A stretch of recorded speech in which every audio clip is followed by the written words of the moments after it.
أعوذ بالله السميع العليم من الشيطان الرجيم بسم الله الرحمن الرحيم الحمد لله والصلاة والسلام على من لا نبي بعده الذي حمل لواء الدعوة وبلغ الرسالة وأدى الأمانة ونصح الأمة وجاهد في الله حق جهاده صلوات الله عليه وعلى آله وأصحابه أجمعين ربي اشرح لي صدري ويسر لي أمري واحلل عقدة من لساني يفقه قولي اللهم اهدنا واهد بنا واجعلنا سببا لمن اهتدى. Assalamualaikum warahmatullahi wabarakatuh.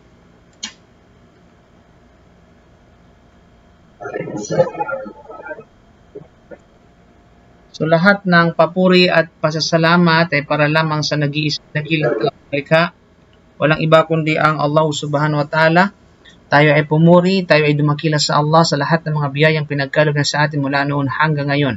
At naway tanggapin sa atin ng Allah subhanahu wa ta'ala ang bagay na ginagawa natin na ito ay kabutihan at naway patawarin tayo sa ating mga pagkakamali, lantaran man ito o nakakubli.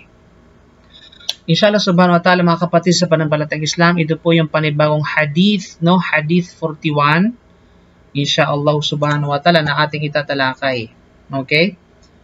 Then, of course, hopefully, inaasahan natin na yung naunang hadith na natalakay natin, which is ika-42 ng hadith Imam Nawawi rahimahullah, ay ating nasa ulo na, no? Nasa ulo na inshallah subhanahu wa ta'ala. Kasi mahirap dagdagan ang sasauluhin kung sa umpisa ay hindi mo nasimulan. No, hindi mo nasimulan. Tapos dagdagan pa ulit ng panibagong sasauluhin, ako, lalong talagang mahihirapan tayo niyan. Okay? Then, hopefully, inshallah, ay lahat ng yaon ay ating nalaman, yung mga dapat malaman sa hadith na yaon, at ganun din ay meron tayong natutunan, alhamdulillah, inshallah. So, ngayon, sa pagkakataon na ito, narito yung hadith 41, mula sa 40 hadith ni Imam Nawawi, rahimahullah. Okay. So, yes, basahin natin. Sino bang maaaring magbasa? Okay. Raji, pwede bang basahin sa atin? Paddal.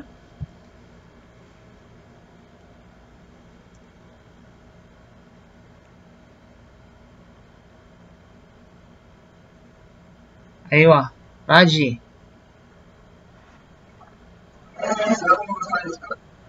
Yung hadith 41. Ayan. O, sa screen. Nakita ba ang screen? I think nakita, right? Oh. Go ahead. Tafadhal. Hello. Aywa. Wala ka bang nakita sa screen? I think sa screen, right? Saan ba? Hello. Aywa. Ay, narinig mo ako? Hello.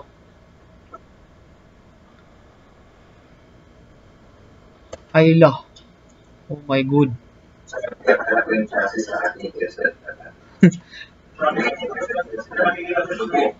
Pero bakit malinaw sa inyo yung mga boses niyo? Bakit ganun? Ayan na. Nakalabas na.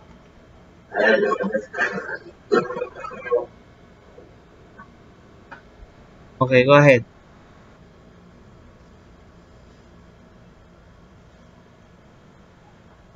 Ayun, tafadhal, Raji.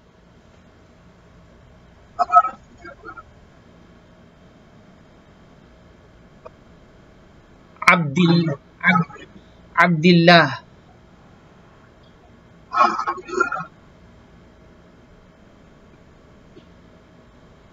Amri.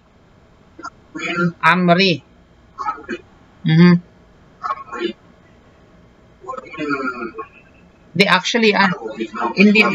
Okay, ganito yan.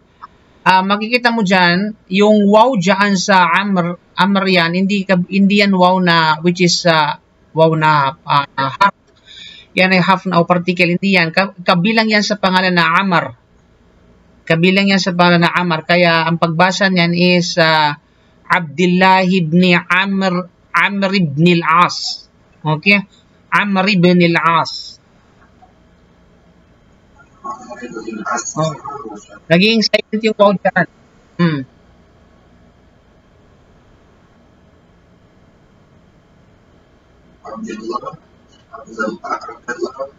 Abdullah.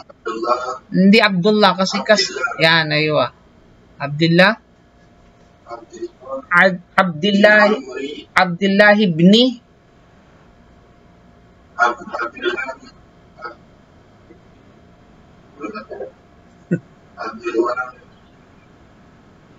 aywa. Tama. Aywa. Aywa. Aywa.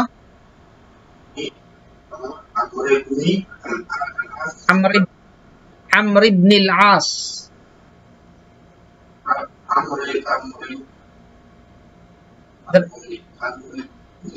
Aywa.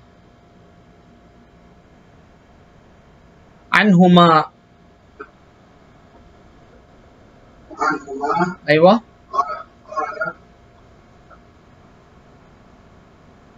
Qala Rasulullah. Qala Rasulullah.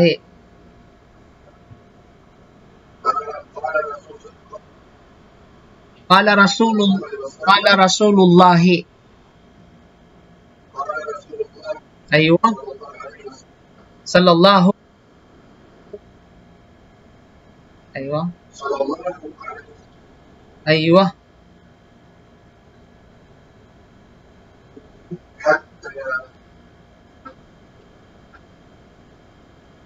Aywa. Tabaan. Hindi tabaa. Tabaa. Aywa.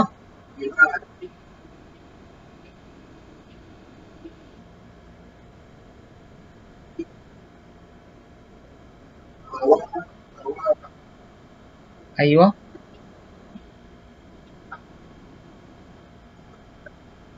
Hujja. Hujjati.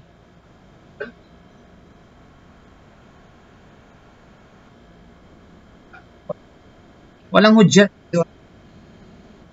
Walang hujjatil. O kita fi kitabil hujjati. Hindi hujjatil. Okay, biisnadin. Aywa, hindi hujjati. Ganito yan. Rawainahu fi kitabil hujjati.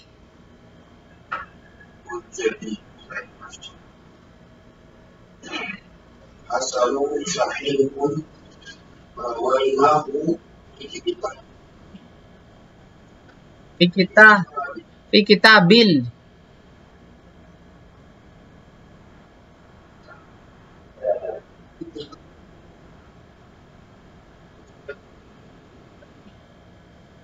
isnadin. Biisnadin.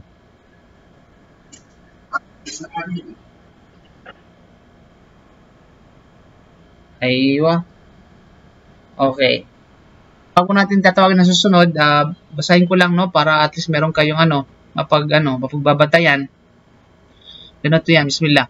An Abi Muhammadin Abdullah ibn Amr ibn al-As radiyallahu anhuma qala Rasulullah sallallahu alaihi wasallam la yu'minu ahadukum hatta yakuna hawahu taba'an lima ji'tu bih.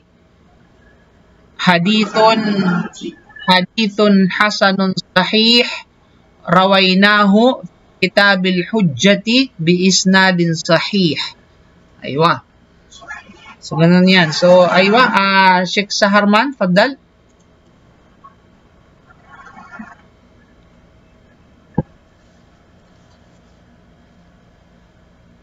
Tafaddal si Sheikh Saharman Duri.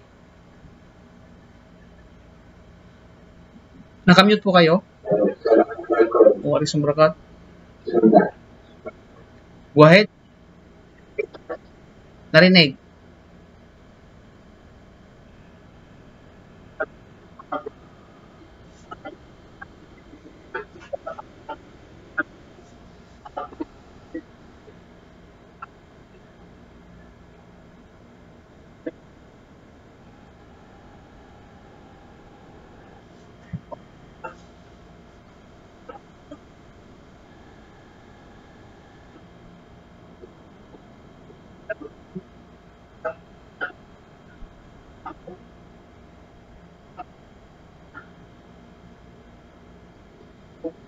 Aywa.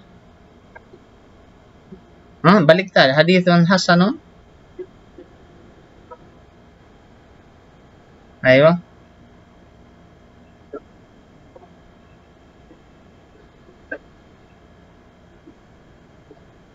Aywa, jazakallahu khair. Aywa, pakinggan natin si Muhammad Pantas. Tafaddal. Ya Muhammad Pantas.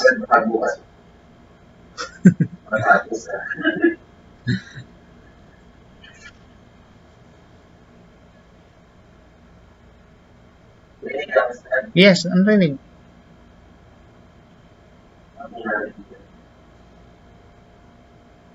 Rinig, oy. Rinig kayo. Faddal. Okay. An Abi Muhammadin Abdillah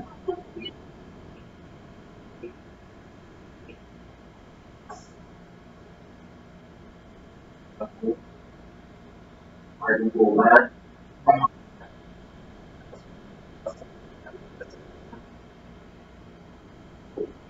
La yu'minu.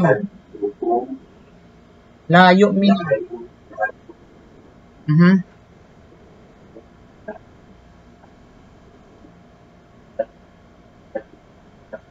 Hatta.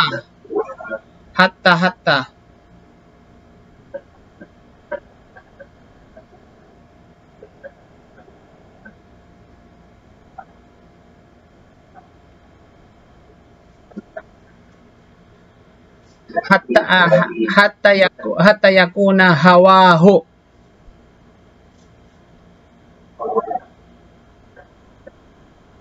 Hawahu.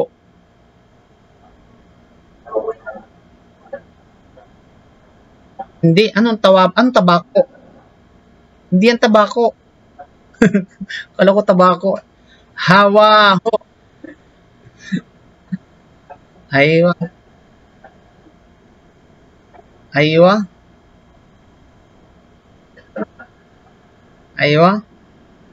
Lanong lami. Gusto mo ng lami, dungoy? 5, hindi lami. Muhammad Pantas, hindi yan. Muhammad Pantas, hindi yan lami. Hindi yan lami. 5. Hindi ako narinig. Wait lang, tingnan ko yung internet kung i-check ko lang kung lang. Hindi lami yan. 5.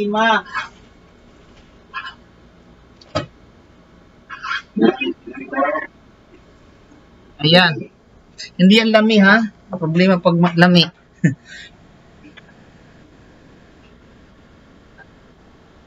Anong hasatun? Hasanun.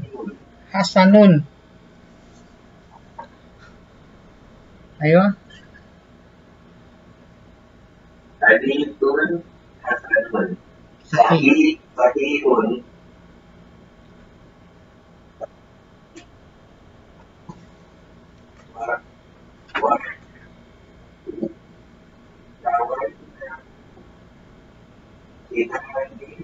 Ayun. Hujjati. Ayun.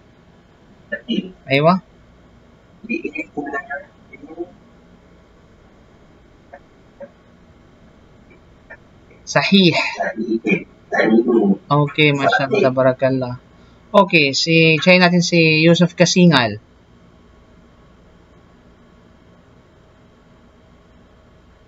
Bro Yusuf Kasingal, okay ka lang? Okay, wala. Try natin si engineer. Si Bro Yusuf.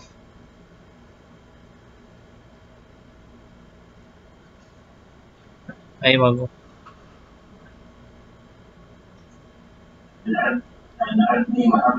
Abi. An Abi.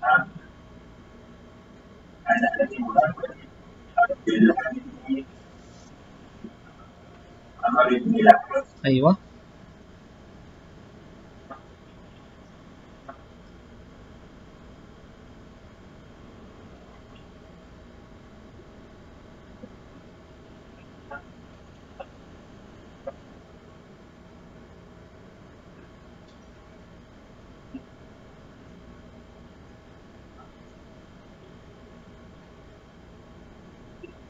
ji'tu bihi.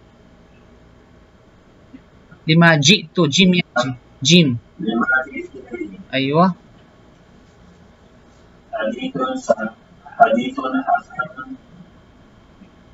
Aywa.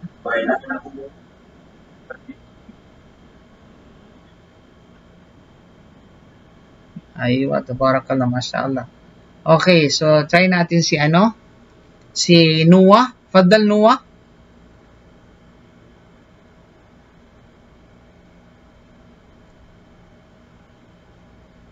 Mr. Noah, are you there? Okay. So wala si Mr. Noah. Si kapatid na Yusuf Kasingal. Wala.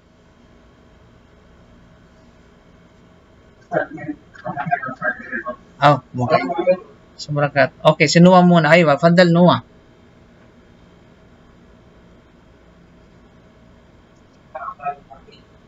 Aywa.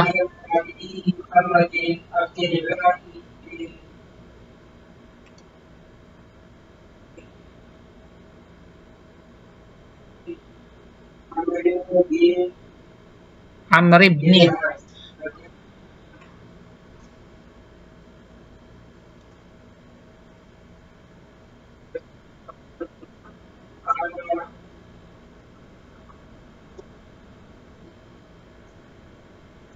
Sallam. Aywa.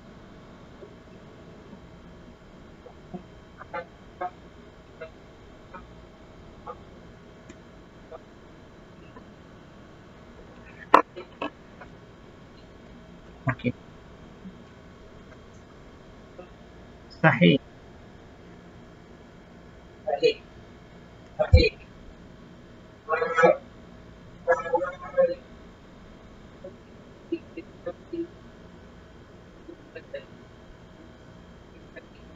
Aywa.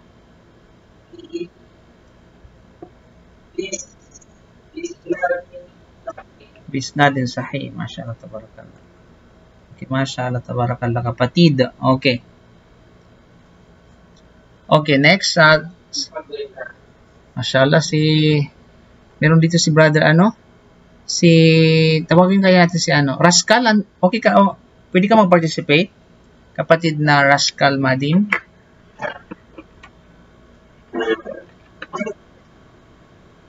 Okay, walang problema, kapatid. Walang problema. Huwag kang magtampo, ha? Huwag kang magtampo, ha? Okay. Si kapatid na ano?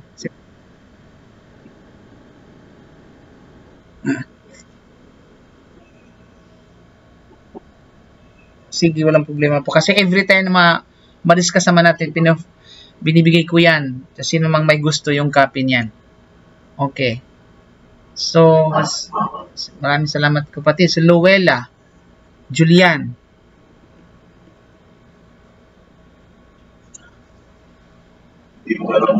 Okay, good. Sige lang. Sino dito? Si Yusuf na lang natira. Kasi may bago ako si Sinining. Okay, go ahead.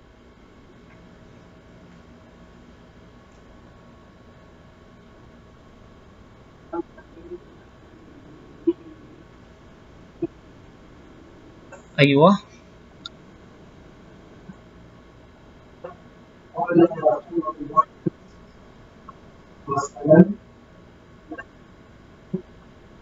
Ahadukum. Ahadukum.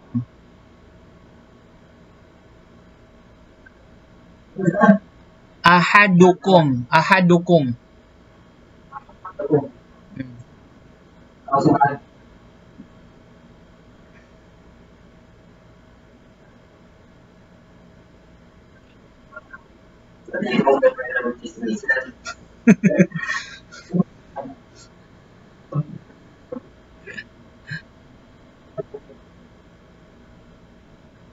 Hatta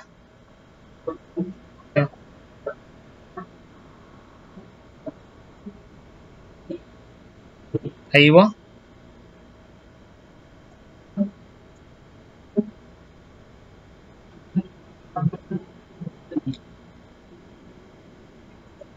Aywa, mashallah, tabarakallah. Jazakallahu khair. Okay. So, maraming mga nag-ano dito. Usually kasi makikita mo, bakit mayroong, makikita nyo dito sa ano, yung, di ba, yung An Abi Muhammadin Abdullah ibn Amar. Bakit mayroong wow dyan? Hindi ba kayo nagtaka bakit may wow dyan? Hindi kayo nagtaka, no? Okay. Kasi kapag wala kasing wow yan, ang pagbabasa niyan is Omar. Malinaw? Kung hindi lalagyan yan ng wow, ang pagbabasa niyan ay Omar. Okay, so para magkaiba, ang pagkakaiba ng Amar at saka Omar, kaya yung of course, yung may-ari ng wika, naglagay sila ng tinatawag na wow after ng ra to distinguish para maiba yung dalawang tao, yung si Omar at saka si Amar. Okay? Kaya pag meron kayong nakita na ayin, mim, ra, tapos kasunod ay wow, ang pagbasa niyan is Amar sa halip na Omar. Pag walang wow, ang pagbabasa is Omar. Pag may wow, ang pagbabasa is Amar. Malinaw ba?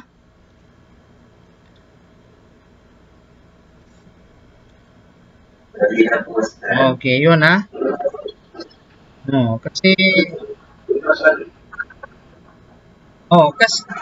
kasi si Abdul, kasi meron kasi tinatawag na sahaba na isa pang Abdullah. Yun ay si Abdullah bin Umar bin Al-Khattab naman yun. Kaya para hindi magkalito-lito yung mga ano, so para magkaiba yung dalawang Abdullah, so naglagay ng Abdullah bin Umar at yung isa is Abdullah bin Amar. Kaya yung Amar mayroong wow diyan sa pagkatapos ng ra. Okay? Okay. So yun mga kapatid, so an Abi Muhammadin Abdullah ibn Amr ibn al-As radiyallahu anhu maqala qala Rasulullah sallallahu alaihi wasallam la yu'minu ahadukum hatta yakuna hawahu taba'an lima ji'tu bi. Hadithun hasanun sahih rawainahu fi kitabil hujjati bi isnadin sahih. So ano ba ang ibig sabihin ng hadith na ito? Okay. So inshallah narito tayo para ay ipaliwanag na yung tinatawag na hadith. Okay, so bilang pangkalahatang kahulugan ng hadith, an Abi Muhammadin, mula sa salaysay ni Abu Muhammad. So ang Abu Muhammad ay kunya, palayaw ni Abdullah bin Amr. Okay, palayaw ni Abdullah bin Amr. So mula sa salaysay ni Abu Muhammad Abdullah bin Amr, na si Abdullah na ito anak ni Amr bin al-As, no? Hindi si Abdullah bin Umar bin Khattab. Ibang tao 'yon. Okay? Naung kaya radiyallahu anhuma, so bakit radiyallahu anhuma? Kasi nga yung tatay ni Amr na si Al-As radiyallahu an ay Muslim, naging Muslim siya, naging sahaba. Kaya kapag ang sahabi ay ang kanyang tatay ay Muslim, ay ang bansag sa kanya o ang pag-ano sa kanya ay radiyallahu anhuma. You know? Radiyallahu anhuma. Pero pag hindi Muslim ay radiyallahu anhu lang. Okay. So mga kapatid, so Kala Rasulullah sallallahu alaihi wasallam, sinabi ng sugo ng Allah, sumakanya nawa ang kapayapaan, la yu'minu ahadukum hatta yakuna hawahu taba'an lima ji'tu bi. So maliit lamang na phrase, no? Yung kay Propeta Muhammad sallallahu alaihi wasallam. Diba? Maliit lamang siya. Bakit ang sumahan itong internet na to? Okay? Magsabi lang kayo kung choppy-choppy ha, kasi para maano natin yung itong internet. Dibusong man yung internet mo. Okay? Lang po. Kasi problema talaga yung internet. Okay. Sinabi mga kapatid sa pananampalatayang Islam, sinabi ni Prophet sallam, la yu'minu ahadukum, walang sino man sa inyo ang tunay na nananampalataya hatta yakuna hawahu, hanggang ang kanyang hawa, hanggang ang kanyang mga kagustuhan, okay, tabaan lima ji'tu bi, ay sumunod sa aking dinalang batas at kaparaanan. Yan po yung ibig sabihin nun, ha? Ulitin natin hindi o walang sinuman sa inyo ang mayroong ganap na pananampalataya hanggang ang kanyang mga kagustuhan, ang kanyang mga hangarin at kung ano-ano pa ay sumunod sa aking dinalang batas at kaparaanan. Yan yung statement na nanggaling kay Propeta Muhammad sallallahu alaihi wasallam. Hadithun hasanun sahih, hadith hasan sahih. Ibig sabihin ng hadith na ito ay bukod sa hasan, sahih. Hasan, ibig sabihin ay mahusay, good in sound.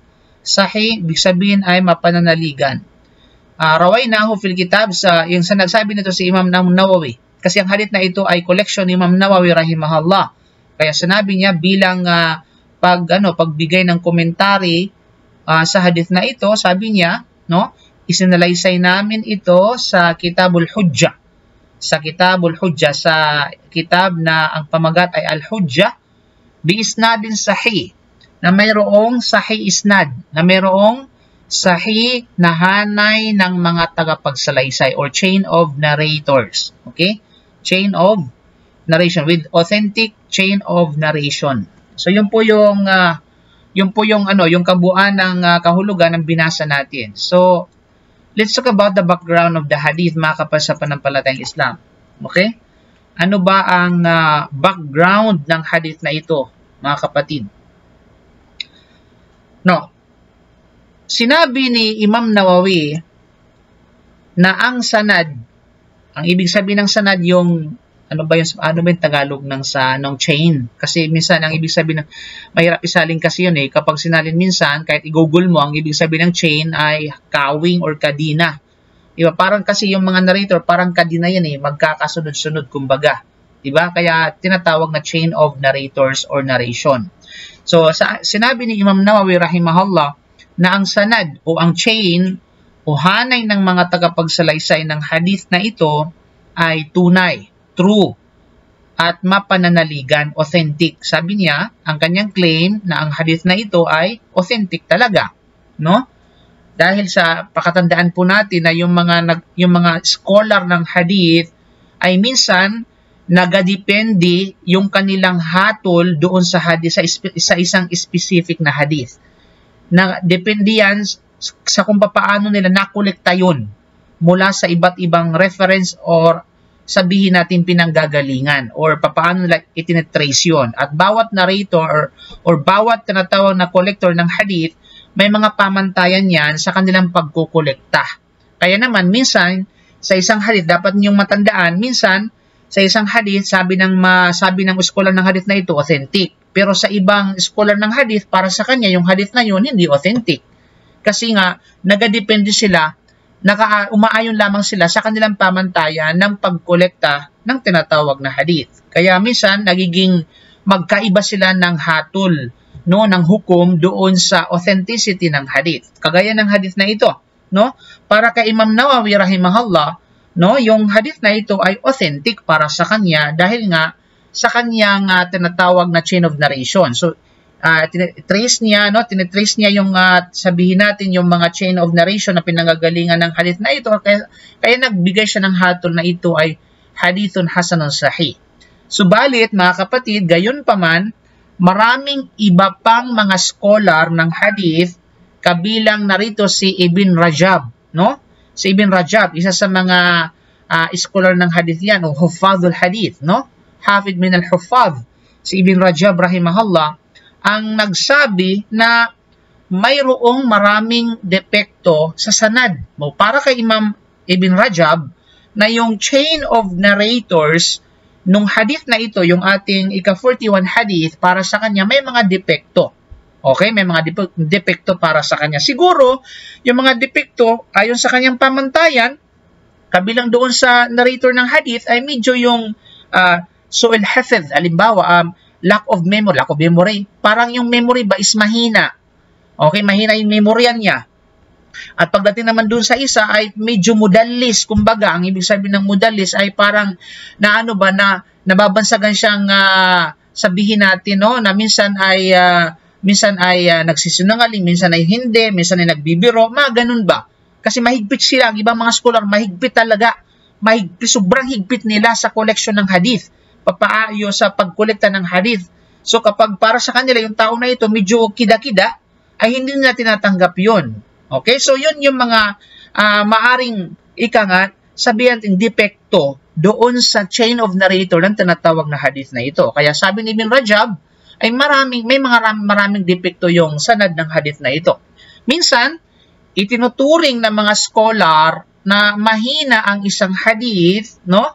Ngunit hindi ito nangangahulugan na ang nakasaad sa hadith din ay mahina.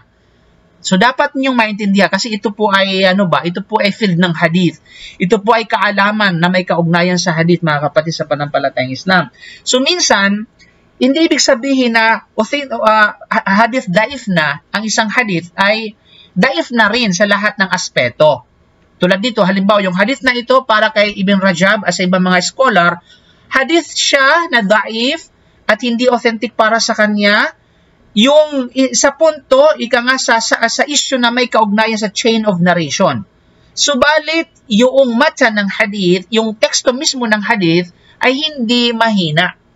Okay, hindi mahina. At may mga supporting evidence yon paano naging malakas yon. Although, yung mga nagdadala ng hadith, yung mga nagsasalaysay ng hadith, ika nga, or chain of narrators, ay may mga depekto or mahina, kaya naging mahina ito. Okay?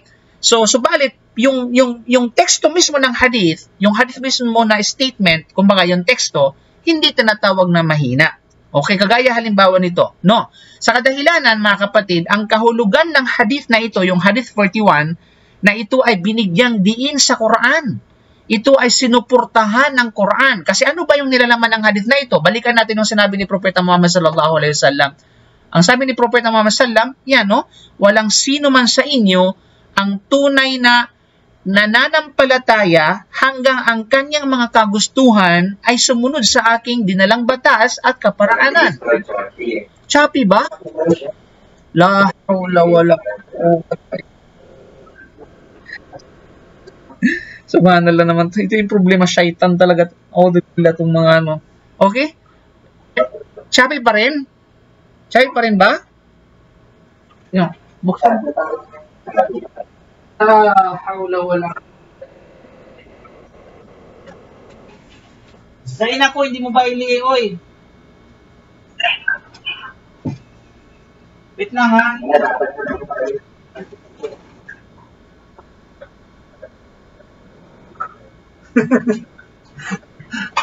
Okay ba? Ayan, okay na? Okay na? Choppy pa rin ba?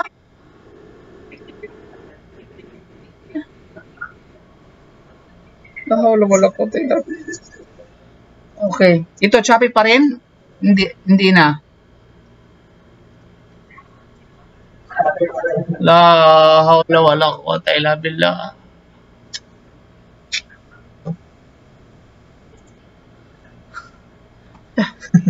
Choppy pa rin ba?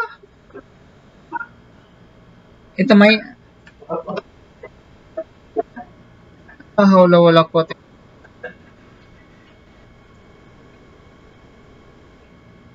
Wow, ano ka? May sponsor? Kang sponsor?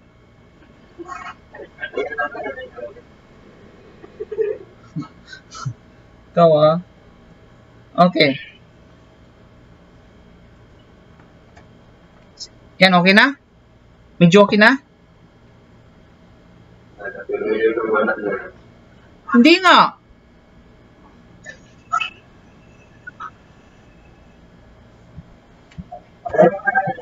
Wait lang ha. Subhanallah itong ano.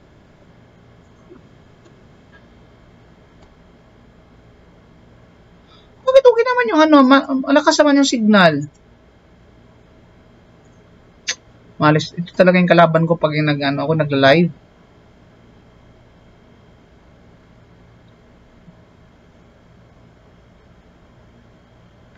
Yung Wi-Fi connection is okay na? Malakas na?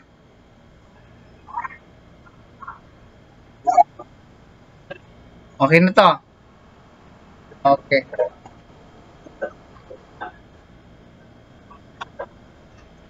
Okay. Ano ba yung huling narinig nyo sa akin? Ano yung huling narinig nyo sa akin?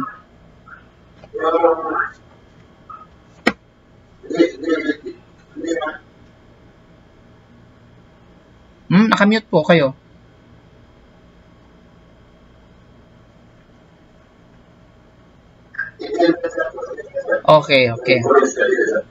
Okay. So, tulad na sinabi natin kanina mga kabas sa panampalatayang Islam, no? Na kung saan, tulad na sinabi natin kanina, minsan itinuturing ng mga scholar na mahina ang isang hadith, ngunit hindi ibig sabihin nito na ang nakasaad doon sa hadith ay mahina, ay tinatawag na mahina. Okay? Naging mahina siya dahil sa chain of narrators.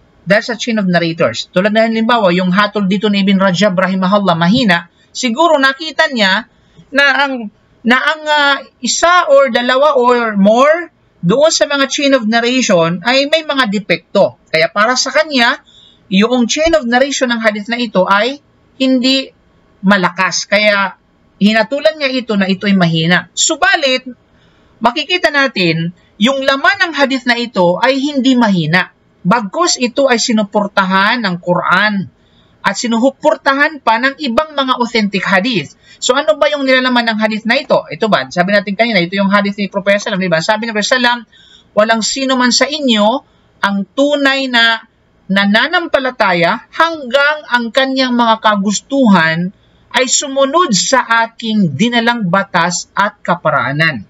So walang duda, no one can question doon sa sinabi ni Propeta Muhammad ay hindi totoo or mahina. Talagang malakas yun.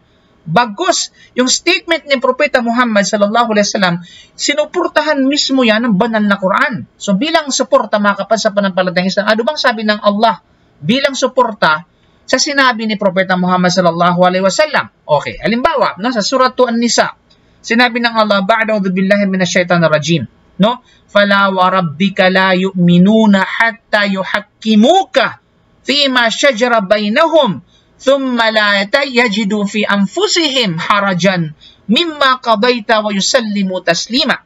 Diba? Sabi ng Allah patungkol kay Propeta Muhammad, no? Patungkol sa mga mananampalataya. Sumumpa ang Allah sa kanyang sariling kataas-taasan na kailanman ay hindi sila magiging tunay na mananampalataya. Sino yung mga sahaba? No? General speaking, yung mga Muslim. Hanggang hindi ka nila hanggang hindi ka Muhammad, hanggang hindi ka nila ginagawang hukom. Okay. Hanggang hindi ka nila ginagawang hukom o judge o Muhammad sa anumang hindi nila na pagkakasunduan sa pagitan nila, yung awayan nila, yung mga dispute, yung mga sabihin natin, no, yung mga di pagkakaunawaan, di ba? So dapat ang maging hukom nila para maging magkasundo sila ay si Propeta Muhammad sallallahu alaihi wasallam, na ito ay noong ikaw ay nabubuhay pa, o di kaya ay magpahukom sila sa iyong sunna kapag ikaw ay namatay na. Pagkatapos ay hindi sila makakaramdam sa kanilang mga sarili ng pagtutol, no, sa anumang iyong pinasyang paghahatol. Tinatanggap nila yon sa kanilang mga sarili.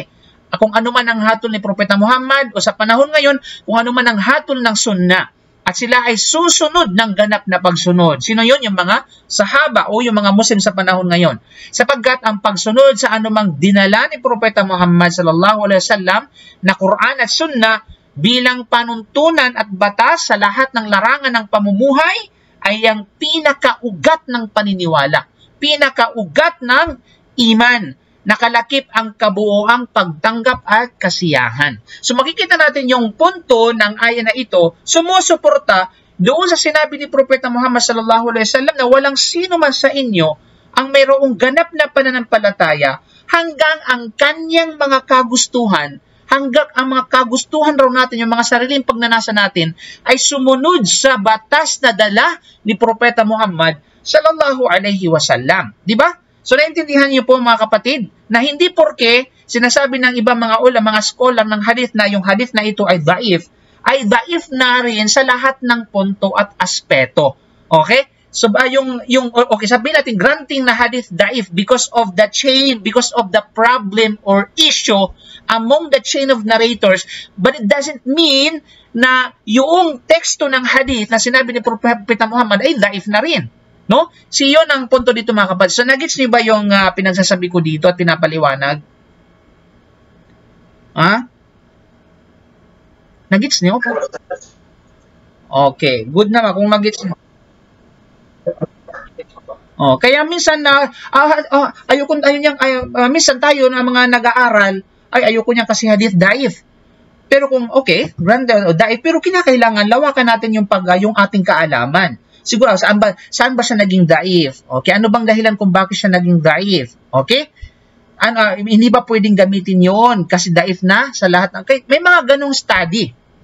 Yun ang dapat na yun ang ugali ng isang nag-aaral talaga. Nagsasaliksik talaga ng kaalaman sa Islam, no, sa mga bagay-bagay.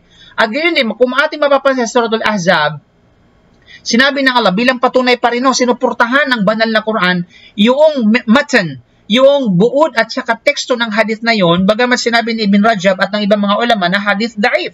Okay. So sinabi ng Allah sa banal na Quran, "Wa ma kana li mu'minin wala mu'minatin idza qada Allahu wa rasuluhu amran ay yakuna lahumul khiyaratu min amrihim." So malinaw yun na suporta mga kapatid sa pananampalatayang Islam. Nang ibig sabihin ng aya, at hindi marapat sa sino mang mananampalataya, lalaki man o babae, na kapag nagpasya ang Allah at nagpasya ang kanyang sugong si Muhammad, sumakay nawang kapayapaan para sa kanila, para sa mga problema nila, para sa mga affairs ng kanilang buhay, ng isang kapasyahan bilang batas, ay lalabag sila. So, ibig sabihin, bilang isang mananampalataya based on this ayah, kapag ano ang pasya ng Quran at sa Sunnah, siyempre sa panahon ngayon, wala naman sa harapan natin ng Propeta Muhammad, ang nasa harapan natin ng Quran at sa Sunnah. Kaya kung ano ang pasya ng Quran at sa Sunnah, bilang isang mananampalataya, kung talagang taglay mo ang tiyak na pananampalataya, ay walang duda, no? Hindi ka lalabag. Wala kang pag-alinlangan sa puso mo. Wala kang tinatawag na pagdududa, hindi ka magmamataas dito. Yan ang ugali ng tinatawag na mananampalataya, na kung saan pipiliin nila ang anumang hindi pinagpasyahan para sa kanila. No? Yun yung mga sabihin natin, no? Hindi yan kabila, na pipiliin nila ang anumang hindi pinagpasyahan para sa kanila. Yun yung ugali ng hindi ganap ang pananampalataya. Kaya hindi ka, kung ikaw ay lalaki man o babae mananampalataya, kung ano ang pasya ng Quran at sa Sunnah, no? Ay kinakailangan yun yung tatanggapin mo. Yun ang tatanggapin mo at hindi mo pipiliin ang anumang hindi pinagpasyahan para sa iyo. Kasi ito yung sinabi ng Quran at yung sinabi ng hadith. So mas nauna yung Quran, mauna yung hadith bago ang tinatawag na pagsunod sa sabihin natin sa kagustuhan mo. Okay? So yun yung punto. Yun yung sabihin, punto dito, sinuportahan. Although yung hadith na ito ayon sa ibang mga scholar, ito ay hadith da'if. Pero kay Imam Nawawi, sabi niya, ang hadith na ito ay hadith hasanun sahih. Okay. Kasi may mga pamantayan si Imam Nawawi sa pagkolekta ng kanyang tinatawag na hadith. Nino mga kapatid. Na kung kaya, okay, sabi natin, doon tayo sa mga ulama na nagsasabi na ito ay hadith da'if. Subalit, hindi ibig sabihin na hadith da'if ay hindi na pwedeng tinatawag na kunin So, tingnan natin yung teksto. Yung text, kapag yung text na ito ay sinuportahan pa ng Quran at saka sinuportahan pa ng mga ibang authentic hadith, we have to say it's correct. The meaning is correct. Ang kahulugan nito ay tinatawag na tama at katanggap-tanggap. Okay? Kaya naman ay itinuro ni Ustaz Jamaluddin Jarabuzo, isa sa mga tinatawag na sabihin natin, no? Isa sa mga kilala contemporary scholars, no? Si Jamaluddin Jarabuzo, na mayroong sapat na tunay at mayroong sapat na katanggap-tanggap na mga ebidensya o patunay upang patunayan ang isinasahad ng hadith na ito. No? Ang pangunahing punto na ginawa ng hadith na ito ay ang isang mananampalataya ay hindi maituturing na tumutupad sa obligadong antas ng pananampalataya o iman hanggat hindi niya sinusunod ang sinasabi ng Propeta Muhammad sallallahu alaihi wasallam. Ibig sabihin, sinabi niya na mamahalin niya ang ipinag-utos sa kanya ng Propeta Muhammad sallallahu alaihi wasallam at kamumuhian niya ang anumang ipinagbabawal o ginawang illegal ng Propeta Muhammad sallallahu alaihi wasallam. So yun yung punto ng hadith na ito. So correct yung punto ng hadith na ito, mga kapatid sa pananampalatayang Islam. Tulad sinabi natin, ito nga ay sinuportahan ng napakaraming patunay sa Quran at maging sa mga authentic hadith, no, na nakasaad sa ibang salaysay. So yun po yung background ng hadith na yaon, mga kapatid. So naintindihan ba? Naintindihan o wala? May tanong kayo? Wala? Bismillah.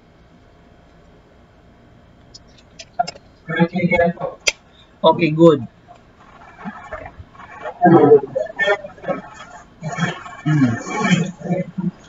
So alam natin, yung pag-aaral na ito ay masinsinan, ha? So kailangan yung matalas ang inyong tinatawag na pangunawa. Kapag hindi yung naunawaan paliwanag, kung magsabi lang kayo. Kasi girgir tayo ng girgir, hindi na pala naintindihan. You know? So let's talk about the explanation of the hadith, mga kapatid. Kasi kanina yun yung background ng hadith. Yun yung tinatawag na background ng hadith. Alam nyo ba na si Abdullah bin Amr bin al-As radiyallahu anhuma ay walang duda, sahaba na tanyag na sahaba, magiting na sahaba, isa sa mga sahaba talaga ay maraming nasa ulong hadith at maraming mga naisalaysay na hadith mula kay Propeta Muhammad sallallahu alaihi wasallam. So isa siya sa mga tagapagsalaysay ng maraming hadith. Siya ay humahanay doon sa mga nangunguna pagdating sa tagapagsalaysay ng hadith. Of course, walang duda, ang pinakasikat pagdating sa tagapagsalaysay ng hadith na which is in terms of marami, kumbaga, dami ng bilang ay walang iba kundi si Abu Hurairah. Pero si Abu Hurairah is down to earth, mga kapatid sa pananampalatayang Islam. Dahil siya noon, si Abdullah bin Amr bin al-As, dahil siya ay nagsusulat talaga. Nagsusulat talaga siya ng mga hadith na naririnig niya at nakikita niya kay Propeta Muhammad sallallahu alaihi wasallam. Bukod sa isinasaulin niya ito, sinusulat niya yung mga hadith na nakuha niya, no? Mula kay Propeta Muhammad sallallahu alaihi wasallam. At si Abu Hurairah radiyallahu an ay naiinggit sa kanya sa bagay na ito. Naiinggit sa kanya sa bagay na ito, mga kapatid. Kaya sinabi ni Abu Hurairah radiyallahu an sa matatagpuan sa Sahih al-Bukhari, na kung saan sinabi ni Abu Hurairah, "Laisa ahadun akthara hadithan an Rasulillah sallallahu alaihi wasallam minni illa Abdullah bin Amr fa innahu kana yaktubu wa kuntu la aktub." Sabi niya, walang iba pang may higit na mga hadith mula sa sugo ng Allah kaysa sa akin. Pero mo ganun sa, kasi syempre hindi naman sila nagbibilangan ng hadith noon eh. 'Di ba? So ang pagkakaalam ni Abu Hurairah na meron pang meron pang tao na bukod sa kanya ang nakakahigit ng dami ng hadith na nakolekta. Kasi hindi naman nila katanya, ilan na yung nakolekta mo, bilangan tayo. 'Di ba? So walang ganun sa mga sahaba, mga kapatid. Later na lamang nalaman natin na nangunguna si Abu Hurairah pagdating sa bilang ng napakaraming hadith, kasi nga dahil sa mga scholar na binibilang nila yung mga narration ng hadith ng mga bawat sahaba. Okay? So sa panahon ng mga sahaba, walang ganun na nangyari na sila nagpapataasan ng bilang, nagpaparamihan ng bilang. Wala, mga kapatid. Kaya feeling ni Abu Hurairah radiyallahu an na kung saan mayroong panghigit na may tao na bukod sa kanya nakakasaulo at nakakakolekta ng hadith mula kay Propeta Muhammad sallallahu alaihi wasallam. At yan ay walang iba kundi si Amr bin al-As. No? So sabi niya, walang iba pang mahigit na mga hadith mula sa sugo ng Allah kaysa sa akin, maliban kay Abdullah bin Amr, dahil siya ay nagsusulat. So ito yung katangian ni Abdullah bin Amr bin al-As. Siya ay nagsusulat ng mga hadith at hindi ko nakasanayan na sumulat. So si Abu Hurairah, kilala siya pagdating sa, pero grabe si Abu Hurairah, mga kapatid, sapagkat ilang years lang ang pinagsamahan nila ni Propeta Muhammad. And yet, ang dami niyang nakuliktang hadith, kumbaga, nakuhang hadith mula kay Propeta Muhammad sallallahu alaihi wasallam. So ganun siya. Kasi bawat nakikita isinasalaysay niya, sinasabi niya sa mga sabi natin sa kanyang mga kasamahan, hanggang sa ito ay kumalat. Subalit, hindi nga siya nagsusulat. Hindi kagaya ni Amr bin al-As, ay talagang nagsusulat siya sa mga hadith na nakuha niya mula kay Propeta Muhammad sallallahu alaihi wasallam. So naintindihan ba, mga kapatid?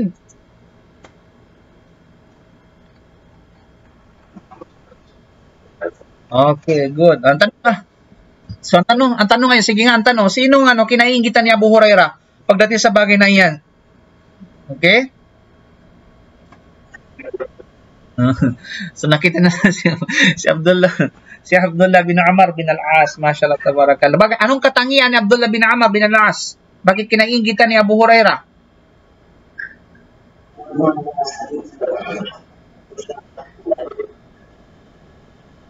Nagsusulat siya ng mga hadith. Mashallah tabarakallah. Ganun dapat yung mga estudyante. Okay? Nagsusulat. Hindi yung nakikinig lang, kumakain. Joke. Okay. Okay. Good. Okay. So sapagkat yung kaalaman, kapatid, ay talagang sinusulat yan. Hindi lang yan pinakikinggan, bago sinusulat yan. Kaya ngayon mga nakukuha natin, sinusulat natin yan para hindi niyo makalimutan at mapakinabangan pagkatapos natin mawala sa mundong ito, inshallah. Okay? So ngayon dadako tayo ngayon sa tinatawag na komentaryo ng hadith, mga kapatid, sa pananampalatayang Islam. Okay. So bilang komentaryo ng hadith, paki-mute po ang inyong mga mic. Now, sa sinabi ng propeta Muhammad sallallahu alaihi wasallam, doon sa sinabi niya, la yu'minu ahadukum. So, la yu'minu ahadukum, ibig sabihin, walang sino man sa inyo ang tunay na mananampalataya. So, dito, ano bang ibig sabihin nito, mga kapatid? Ibig sabihin nito, nangangahulugan ito ng ganap na pananampalataya. Kasi, kapag titingnan lamang natin yung hadith literally, okay? Kapag titingnan lamang natin yung hadith literally, la yu'minu ahadukum, hindi magiging mananampalataya ang isa man sa inyo. Problema yon. Kasi kapag ganun lamang yung ating pagtingin, Kasi bakit? Ipinapakahulugan dito na mawawalan ka ng iman. Okay, sa hadith na ito, parang sinasabi na mawawalan ka ng iman kung ating iliteral na pagpapakahulugan. Kasi la yu'minu ahadukum. Di ba? Hindi magiging mananampalataya ang isa man sa inyo. Okay?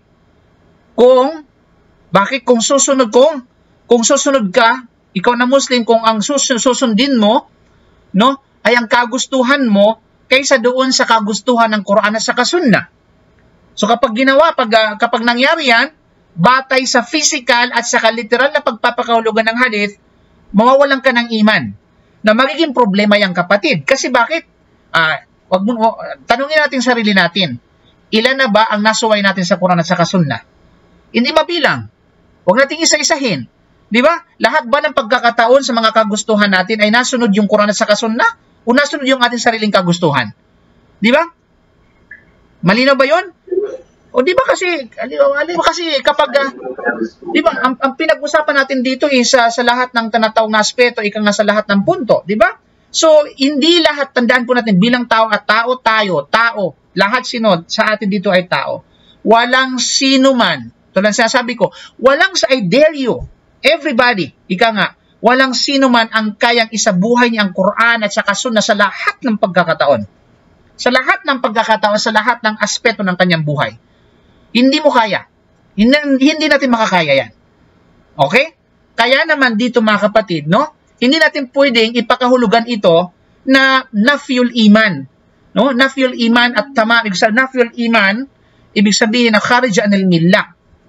Na hindi natin pwedeng kuhan dito yung pagpapakahulugan na mawawalan ka ng iman, kapag lahat ng tinatawag na lahat ng aspeto ng iyong buhay ay masusunod yung tinatawag na sarili mong kagustuhan kaysa sa Quran at sa Sunnah. Otherwise, problema talaga. Wala na siguro ngayong Muslim. Isa lang siguro, 2, 3 o sino pa man. Di ba? Kasi, that is a practical talaga, mga kapatid.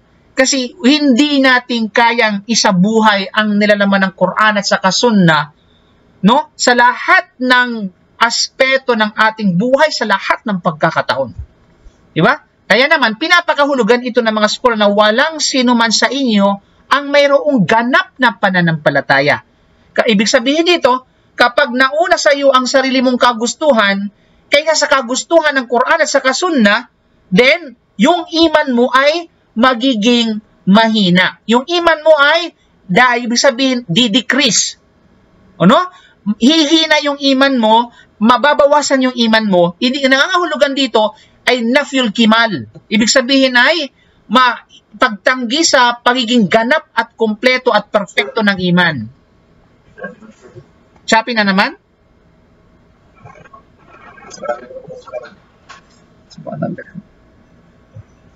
Okay? Sabi na ulit? Okay na. Ay, ya Allah. Ito yung kaaway ko talaga sa live. Chapi? Or narinig niyo ako?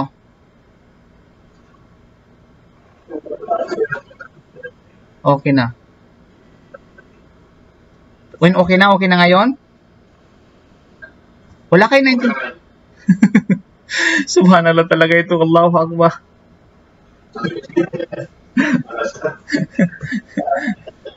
Okay na ito. Subhanallah.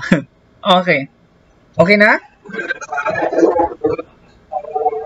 Okay, ano yung pinakahuling narinig nyo na sabi natin na malinaw?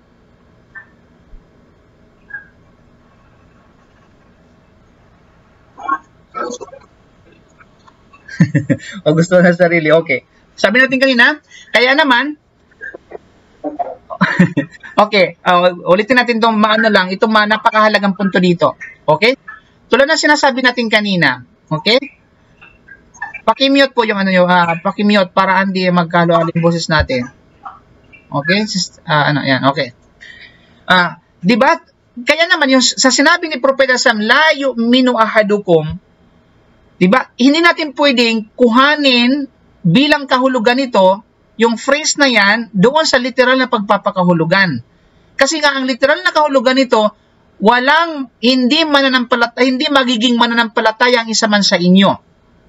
Okay? Kung susundin niya ang kanyang kagustuhan kaysa sa pagsunod sa Quran at sa Sunnah.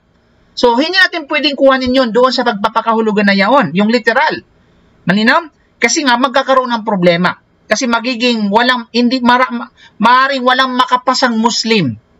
Okay? Maaaring walang makapasang Muslim. Kasi nga, hindi sa lahat ng pagkakataon ay nasusunod natin ang Quran at sa Sunnah. Mas nasusunod natin sa ibang pagkakataon ng ating sariling kagustuhan. Malinaw? Okay, yun po yan. Kaya naman, ang talang pagpapakahulugan dito, mga kapatid, ay walang sino man sa inyo ang may ganap na pananampalataya.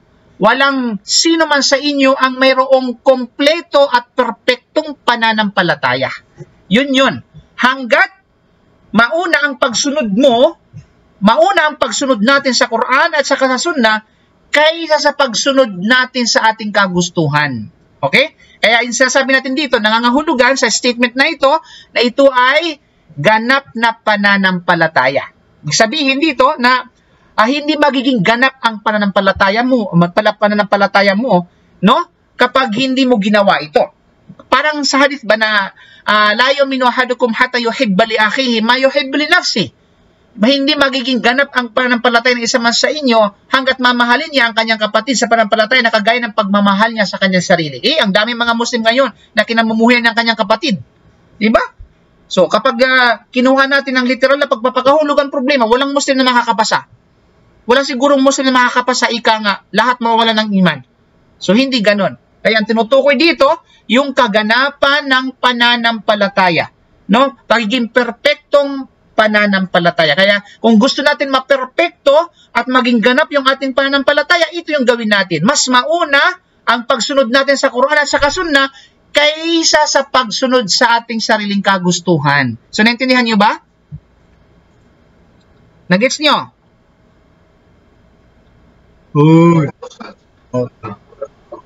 Good. Okay? Bismillah.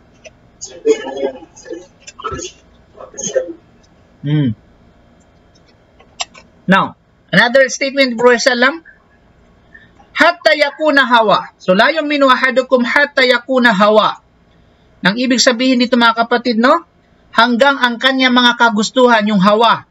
Hawa, ibig sabihin dito ay nangangahulugan, mga kapatid, na ito ay kanyang kagustuhan at hangarin. Mithiin mo, hangarin mo, pagnanasa mo, kagustuhan mo, desire, o anumang katulad nito. Okay? Yan ang ibig sabihin ng hawa. Hawa. Sa sinabi ni Propeta Muhammad sallam, tabaan lima ji'tu bi. Ibig sabihin, sumunod sa aking dinalang batas at kaparaanan. Nang ibig sabihin dito, mula sa batas ng Sharia.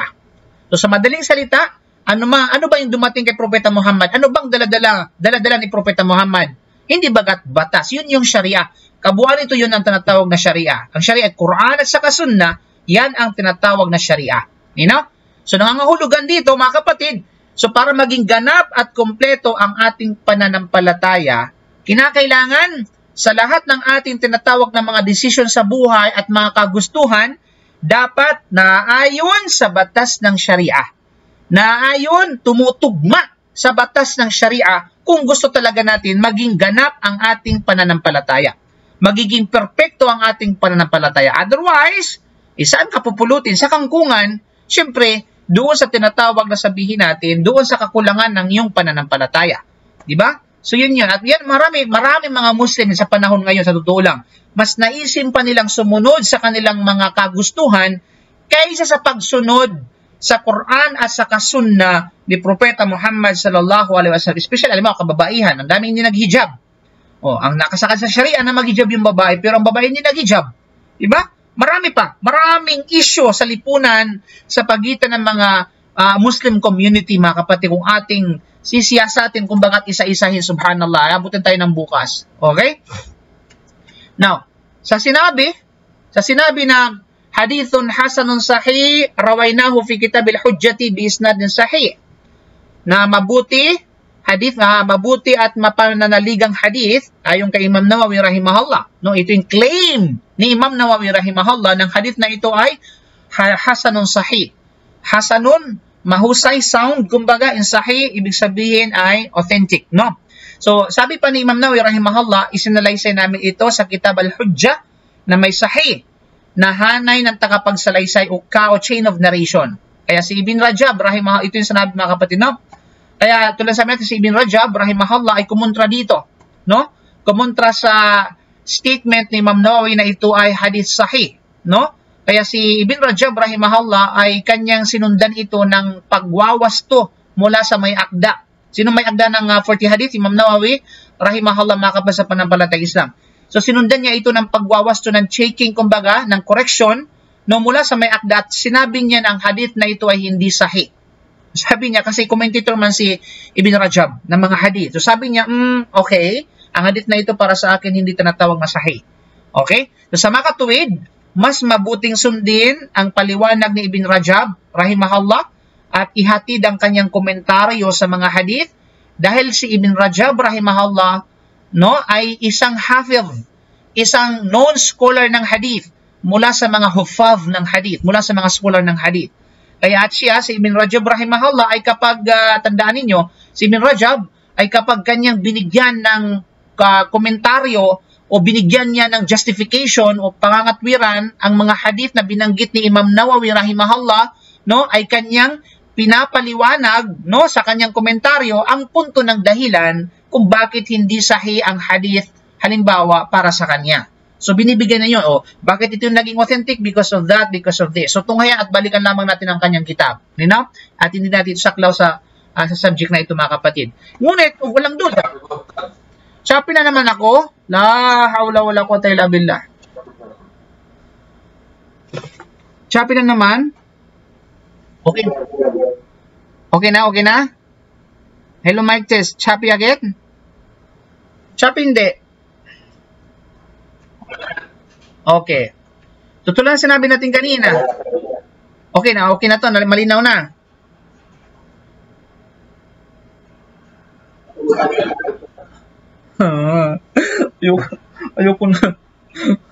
Ayoko na. Ito yung kalaban ko sa paglalive, pag-lecture yung. Okay? Yahya, meron pa akong lecture. Nilecture pa ako. Sige na, sige na. Okay? Okay na? Malinaw na? Okay. Tulad ng sinabi natin kanina. Okay. Tulad ng sinabi natin kanina na si Ibn Rajab rahimahullah, kapag siya ay binanggit niya, nagkomento siya at nagbigay siya ng justification no sa mga hadith na binanggit ni Imam Nawawi rahimahullah, kanyang pinapaliwanag at kanyang gina-justify ang dahilan kung bakit naging mahina ang hadith na ito para sa kanya. At yan ay tunghayan natin sa mga aklat ni Ibn Rajab at hindi yan ito paksa natin sa bagay na ito. Ngunit, walang doon na mga kapal sa panampalataya. Balikan natin, no? Ang tinatawag na hadith na ito, no? Ang kahulugan ng hadith na ito, anuman ang katayuan ng sanad nito, anuman ang estado or kaso ng chain of narration, mahina man ayon sa iba, authentic man ayon sa iba, okay? Ang punto ng hadith na ito, yung teksto ng hadith na ito ay tama. Yung content ng hadith, ang content sa Arabic is matan. Ang matan ng hadith ay authentic, ito ay tama. At ang mga mithiin at pagnanasa, mga kagustuhan ng isang tao talaga ay dapat na naaayon or umaayon sa dinalang batas ng Propeta Muhammad sallallahu alaihi wasallam. Okay? Yun ang punto ng tinatawag na sabihin natin ng hadith na ito, mga kapatid, no? So, yung kagustuhan natin, kumbaga, pakiano bro, Raji, paki-mute ang inyong ano. Okay, para hindi Okay. So, yun ang pinakapunto ng hadith na ito, mga kapatid sa panampalatayang Islam. Okay, guys, yun yung paliwanag ng sabihin nating hadith. So, ngayon, medyo hindi masyado mahaba yung paliwanag dito. Subalit, ito yung dito, yung pinakamahalaga, yung benefits. Ano ba yung mga maaring makuha nating kapakinabangan sa hadith na ito, mga kapatid sa panampalatayang Islam, no? So, unang sabihin natin, unang kapakinabangan na maaring makuha natin sa hadith na ito. Una, babala sa tao. Babala sa atin laban sa pagbibigay ng kapangyarihan sa katwiran o gawi at karapatang mauna kaysa sa dinalang batas ng Propeta Muhammad sallallahu alaihi wasallam. Okay, ito ay isang malaking warning, mga kapatid, sa bawat isa sa atin na hahayaan natin na mauna at mangibabaw ang ating sariling katwiran. Hahayaan natin na mangibabaw ang ating mga kosto, mga gawi o mga kinalakihan, kinamulatan, kinasanayan, ika nga, kaysa sa dinalang batas ng Propeta Muhammad, kaysa sa Quran, kaysa sa Sunnah, kaysa sa Sharia. Diba? At yan marami. Wallahi marami yan mula sa mga Islamic community. Sasabihin na ito na kasi yung kinagisnan ng aming mga ninuno. So what if ang mga kinagisnan ng mga ninuno mo ay against sa Quran sa Sunnah? Doon ka pa ba? Diba? Kukunin mo pa rin ba yun at ipapamamuhay mo kasi nga nakagisnan ng yung mga ninuno? O saan bang mahalaga? Yung ninuno mo o yung Quran at sa Sunnah? Diba? Quran yung sa kanyang tinatawag na Sunnah. So saan ba mas mahalaga para sa'yo? O, yung mga ninuno mo, obligadong sumunod sa Quran sa Sunnah. Okay? Kayong lahat, ikaw pati yung mga ninuno mo, obligadong sumunod sa Quran at sa Sunnah. So, bilang Muslim, abay, mag-isip. Nag-Muslim ka pa. Di ba? Ikaw ay Muslim, ikaw ay pinanganak na isang tinatawag mula sa mga magulang na mga Muslim, panindigan mo yun. So, dapat, sa mga tinatawag na bagay na mga, walang problema sa custom walang problema sa gawi, walang problema sa ng tao. Iinoono ng Sharia yan, tinatanggap ng Sharia, ina-allowed ng Sharia yan, ang ipamumuhay mo yung mga gawi na kinamumulatan mo, so long na hindi ito sumalungat sa Quran at sa Sunnah. Kapag yung gawin na ito sumalungat sa Quran at sa Sunnah, hindi mo pwedeng kunin yun, hindi mo pwedeng na yun ang mangingibabaw sa'yo. Di ba? Kasi ikaw ay tinatawag na inutusan ng Sharia na you have to submit yourself before the Sharia, before the commands of Allah. In the commands of Allah is the Quran, and of course by the Prophet Muhammad sallallahu alaihi wasallam through the Sunnah of the Prophet Muhammad sallallahu alaihi wasallam. So yun. So ito isang malaking warning. Otherwise, hindi magkakaroon ng kaganapan ng kanyang pananampalataya. Kailanman. Hindi magiging ganap ang kanyang pananampalataya kapag sinunod niya yung gawin niya, sinunod niya yung kanyang kagustuhan, sinunod niya yung kanyang katwiran, kaysa sa pagsunod niya sa batas ng Sharia. Okay? Kaya naman, yung magiging mukha nito, walang duda ay pagtanggi sa pananampalataya sa Kanya. Magiging tinatawag na mukha. Yun yung magiging mukha. Magiging panlabas na kapag ginawa mo yun, ay talagang tatanggihan ang iyong pananampalataya. Now, kaya nga mayroong kaugnay na issue dito mga kapatid. Kasi yun yung apparent meaning ng hadith. No? Na yung pagtanggi sa pananampalataya kapag ito yung ginusto mo. So, mayroong tinatawag na kaugnay na issue. Kung may nagsabi halimbawa, mga pilosopong tao, bakit ninyo ito itinuring na pagtanggi sa pagiging ganap o perpekto ng pananampalataya? Samantalang nakasaad sa malinaw na hadith na la yu'minu ahadukum. Diba? Hindi magiging ganap o hindi magiging mananampalataya ang isa man sa inyo. Wala namang sinabi si Propeta Muhammad na hindi magiging ganap. Kunya straightforward yung kanyang sinabi, hindi magiging mananampalataya sa inyo. So bakit kayo ngayon ng mga mga scholar o Muslim, bakit nyo itinuturing na pagtanggi? Choppy na naman ako? La ilaha illallah Muhammad Rasulullah sallallahu alaihi wasallam.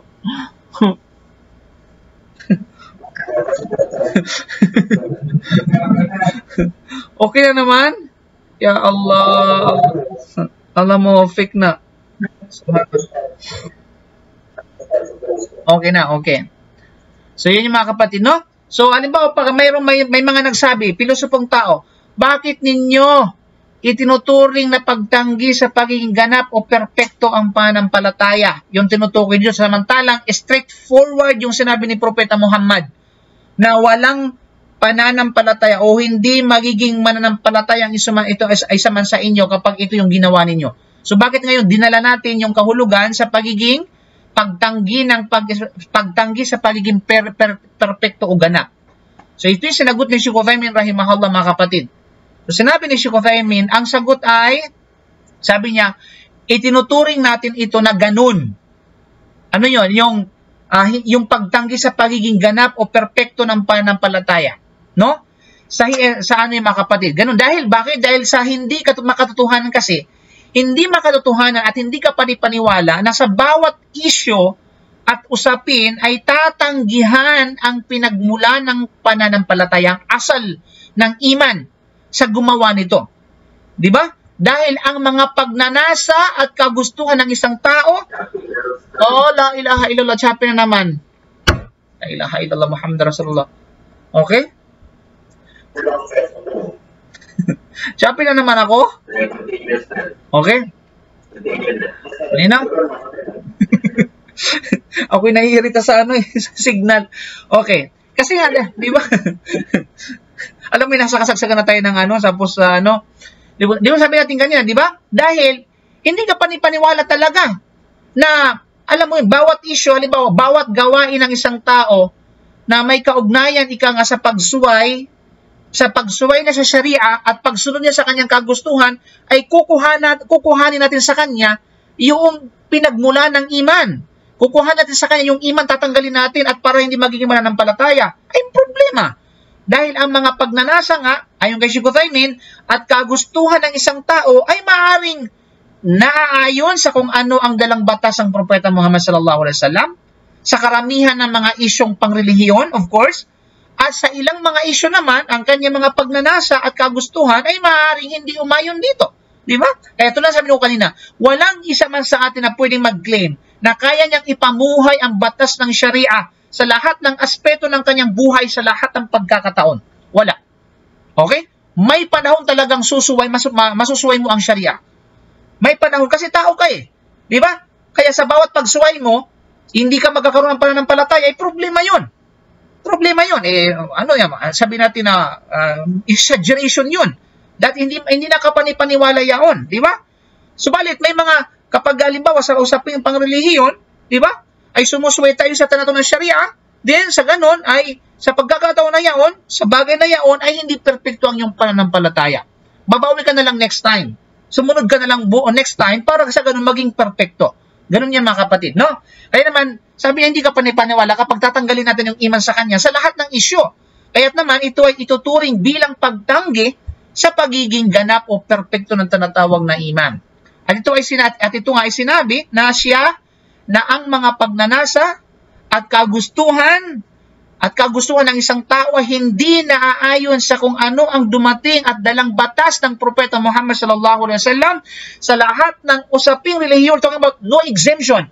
Kapag ginawa niya yan, na lahat ng usaping pangrelihiyon ay gugustuhin niyang sumunod sa kanyang sariling kagustuhan at pagnanasa kaysa sa pagsunod sa Quran sa Sunnah, kung gayon siya ay magiging isang murtad. Maging isang murtad siya. Kung sa lahat ng aspeto, sa lahat ng usapin at isyu ng pangrelihiyon, ay susunod siya sa kanyang sariling kagustuhan at pagnanasa. At hindi siya susunod sa Quran at sa Sunnah o sa Sharia, then therefore, sabi ni Sheikh Uthaymin, siya ay murtad. Siya ay tinatawag na murtad sa pagkakataong ito, sa case na ito kapag nangyari sa kanya yaon. So malinaw ba? Malinaw hindi? Okay, sumakit ang ulo ko sa ano? sa internet. Okay mga kapatid sa pananampalataya. Choppy na naman ulit. So ulitin ko na naman ulit kasi choppy. Okay. Yan ang punto dito na itindihan. Okay.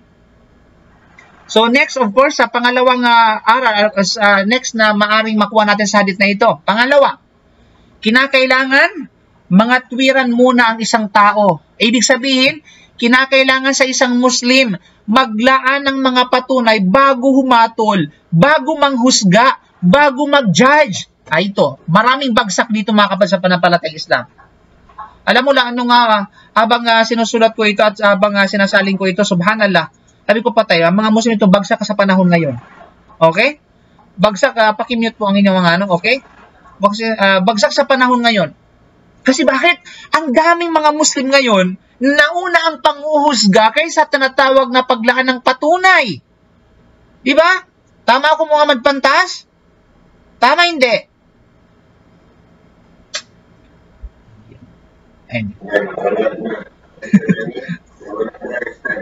Nawala ba?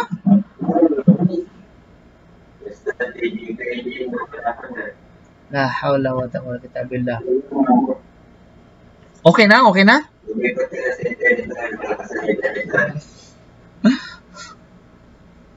Okay. So, malinaw na yung boses ko, hindi?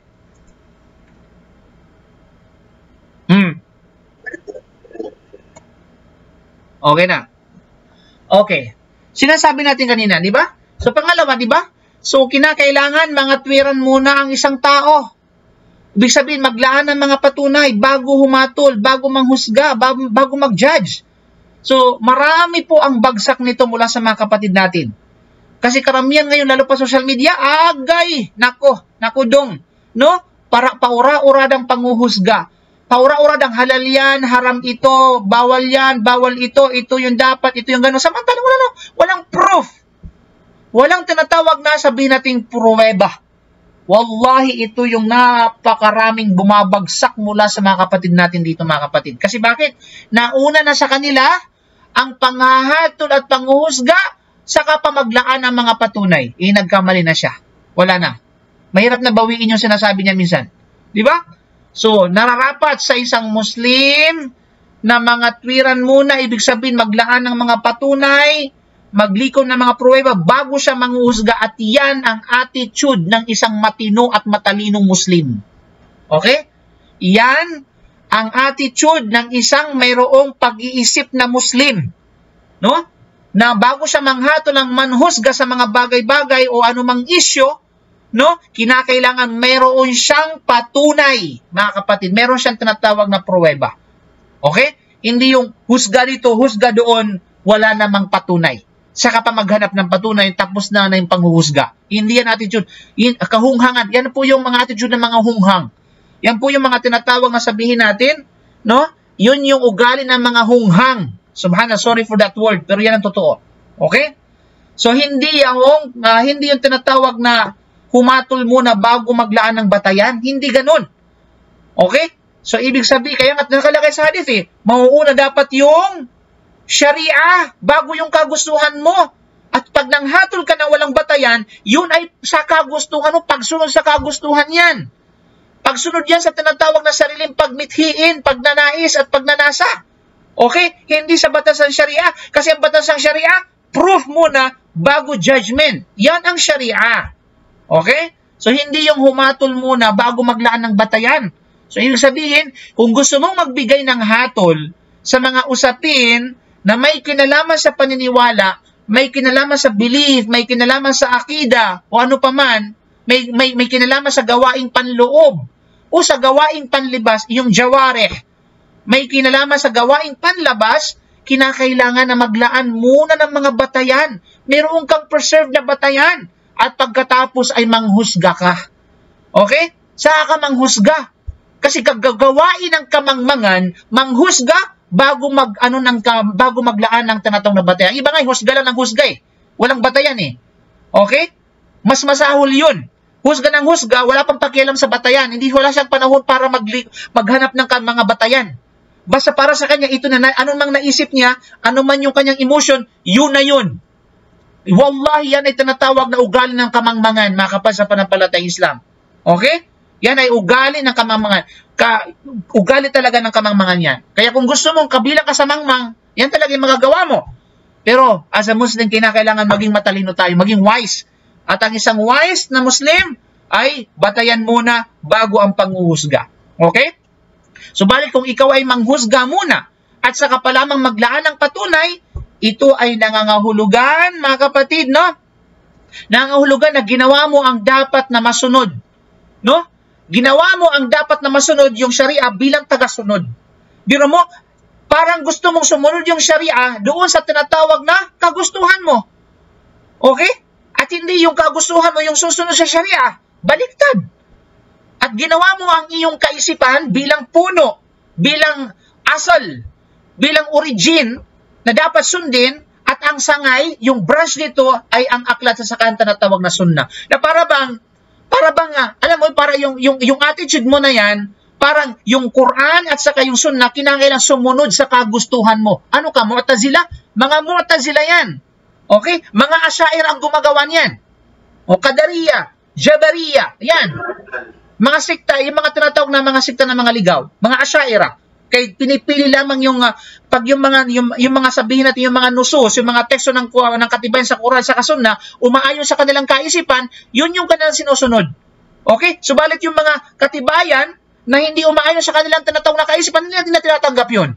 Hindi pwedeng mangibabaw. Tandaan po natin, maliligaw ang isang tao kapag mangibabaw ang kanyang kaisipan kaysa doon sa tinatawag na Quran at sa Sunnah, kaysa sa Sharia. Dapat mangibabaw ang Quran, ang Sunnah sa lahat ng bagay, sa lahat ng tinatawag na sabihin natin, sa lahat ng kagustuhan ng isang tao. Okay? So yun yung tinatawag na Muslim. Yun ang tunay na Muslim na nanampalataya, na ipinapailalim niya, sumasailalim ang kanyang kagustuhan sa kagustuhan ng tinatawag na Sharia sa Quran sa Sunnah. Okay? Kaya naman, makapal sa panampalatayang Islam, no? Kaya naman, makakatagpo ka ng mga sabihin natin mga ilang mga scholar naway sila ay patawarin ng Allah at gabayan ng Allah subhanahu wa ta'ala, nakapagtapos ang iba sa Ummul Qura at kung ano-ano pa, na nagpapalaganap ng maling katuruan, na nag-aangkin para sa kanilang mga madhab, para sa kanilang mga sekta o doktrina, na kung saan ginagawa nila ang mga katibayan na umaayon at sumusunod sa kanilang mga sekta, sa kanilang mga kagustuhan. No? Pagkatapos ay sinusubukan nilang baluktutin ang mga liig ng mga teksto. No? Sa kung ano ang hinihiling ng kanilang nawala na naman ako, subhanallah ya Rab.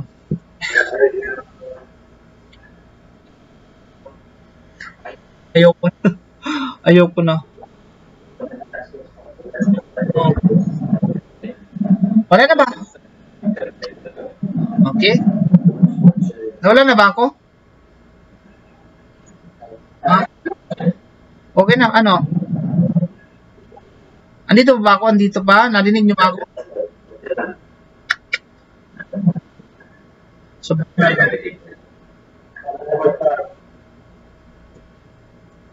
okay. Sabi natin kanina, di ba? Ano ba yung huling narinig niyo sa akin? Okay. So, yung sabi natin, oh yes, yung mga ibang mga scholar, diba? Yung mga ibang mga scholar, mga kapatid, di ba? So, ang ginagawa ng ibang mga scholar nga, no? Gusto nila na yung mga pruweba, malinaw na pruweba sa Quran at sa Sunnah, ay umayon sa kanilang kagustuhan. Umayon sa kanilang tinatawag na sekta. Hindi yung kanilang kagustuhan, umayon sa Sharia. Hindi. Ang gusto nila, ang Sharia umayon sa kanilang gusto. Ang Sharia umayon sa kanilang sekta, sa kanilang doktrina. Tapos ang ginagawa nila, sinusubukan nilang baluktutin yung mga liig na mga teksto na ito sa kung ano ang hinihiling ng kanilang madhab.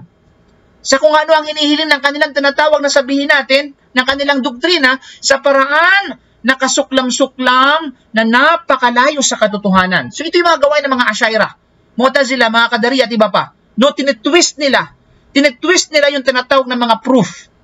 At yung pag-twist nila, kinakailangan umaayon sa kanilang tinatawag na kagustuhan. Umaayon sa kanilang katuruan, sa kanilang tinatawag na siktra at pinaglalaban. Subhanallah mga kapatid. Okay? So ito ay isa sa mga pagsubok. Isang malaking pagsubok na dumatal sa ilang mga scholar, lalo pa sa panahon ngayon. No? Kaya naman, ang iyong mga hangarin, ang iyong kagustuhan, ang hangarin natin at kagustuhan natin, ay dapat na naaayon sa dinala ng Propeta Muhammad sallallahu alaihi wasallam. Dapat naaayon makapal sa panampalatayang Islam. Okay? Hindi yung sa kung ano, hindi. Okay? Na malinaw ba? Malinaw ba yung ating paliwanag? Okay, subhanallah. So, mga kapatid, siguro ay kapag ako'y nangangamba dito, napaka maputol-putol na ulit yung sayang explanation natin. So, hanggang dito na lang po muna yung ating paliwanag natin. Then, pangatlo, and of course, the rest na paliwanag, inshallah, ay ating ipapaliwanag next. Then, asahan ko na masaulo natin ang tinatawag na hadith at maintindihan natin dahil napakahalagang kaalaman po ito sa totoo lang. Napakahalagang kaalaman. Muli na? So, may mga katanungan kayo? May mga tanong kayo? Wala.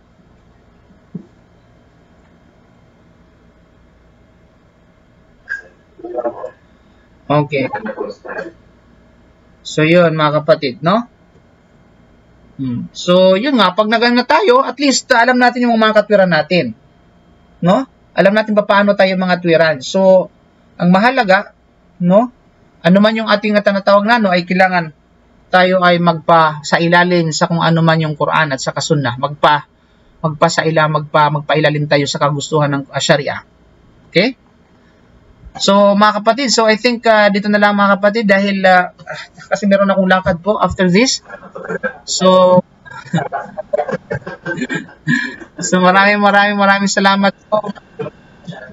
Pasensya na po kayo talaga sa ating internet. Jazakumullahu khair. Allahu a'lam bisawab. Subhanaka bihamdika asyhadu an la ilaha illa anta astaghfiruka wa atubu ilaik. Assalamualaikum warahmatullahi wabarakatuh.